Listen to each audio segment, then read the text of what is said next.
बिस्मिल्लाहिर्रहमानिर्रहीम। अस्सलाम वालेकुम। एग्रीकल्चर पाकिस्तान की तरफ से उज़ैर अहमद। आज की वीडियो में मैं किसान दोस्तों से मालूमात शेयर करूंगा कि गंदम की फसल में हम चूहे का कंट्रोल किस तरीके से कर सकते हैं।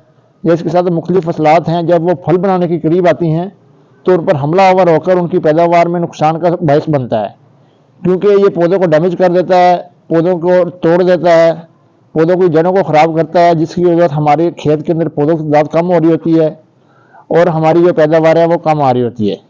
तो आज हम आपसे बात करेंगे कि चूहे को कंट्रोल करने के लिए कौन सा केमिकल इस्तेमाल करना चाहिए, उसका तरीकाकार क्या है और उसके लिए एहतियाती तदाबीर कौन सी हैं, क्योंकि कोई भी जहर इस्तेमाल करने से पहले उसकी एहतियाती तदाबीर को मद्देनजर रखना बहुत ज़रूरी है। दोस्तों, चूहे को खेतों से कंट्रोल करने के लिए हम जो है जिंक फास्फाइड के नाम से केमिकल है, मुख्तलिफ कंपनियाँ मुख्तलिफ नामों से मार्केट में अवेलेबल कर रही होती हैं, हम उसको इस्तेमाल कर सकते हैं।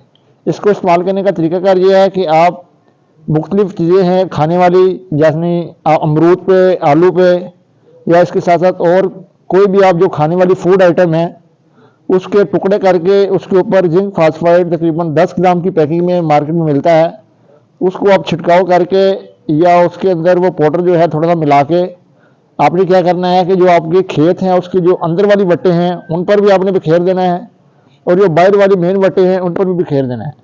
और उसके बाद आपने जब पानी लगाना है, अब हम गंदम के लिए ऐसे बात कर रहे हैं, जब आपने गंदम को तीसरा पानी लगाना है क्योंकि उसका टाइम करीब है, तो आपने वो बिखेर देने हैं और पानी लगा देना है, क्योंकि जब पानी लगाएंगे पानी चूहे के बिल के अंदर जाएगा, चूहा बाहर आएगा और जब वो वट वाली साइड पे आएगा तो वो उसको खाएगा, जिसकी वजह जो है वो चूहे मरना शुरू हो जाएंगे, हमारी फसलात इससे महफूज हो जाएंगी। अब एहतियाती तदबीर के बारे में बात करते चलें तो आपने जो खेत आपकी आबादी के करीब हैं वहाँ ये केमिकल इस्तेमाल नहीं करना, जहाँ आपके पालतू जानवर हैं वहाँ आपने ये केमिकल इस्तेमाल नहीं करना, क्योंकि अगर हमारे पालतू जानवरों की इस केमिकल तक रसाई हो जाएगी तो ये हमारे लिए नुकसान का सबब बन सकता है। अब आपने अपनी हिफाजत किस तरह करनी है, आपने ग्लव्स का इस्तेमाल करना है, मास्क का इस्तेमाल करना है, आंखों पे ऐनक का इस्तेमाल करना है, ताकि ये केमिकल आपको जो है नुकसान ना दे। इसका तरीकाकार क्या है, ये किस तरीके से चूहे पे इफेक्ट करता है। जिस तरह ही चूहा जहर-आलूद चीज़ को खाएगा, साथ ही जब वो चीज़ उसके मैदे में जाएगी तो उसके मैदे में जाकर फास्फाइन गैस जो है वो रिलीज होना शुरू हो जाएगी। जैसे ही फास्फाइन गैस रिलीज होना शुरू हो जाएगी तो इस सूरत में जो हमारा चूहा है उसके मैदे के अंदर तेजाबियत पैदा होगी और वो डेड हो जाएगा, उसकी डेथ हो जाएगी।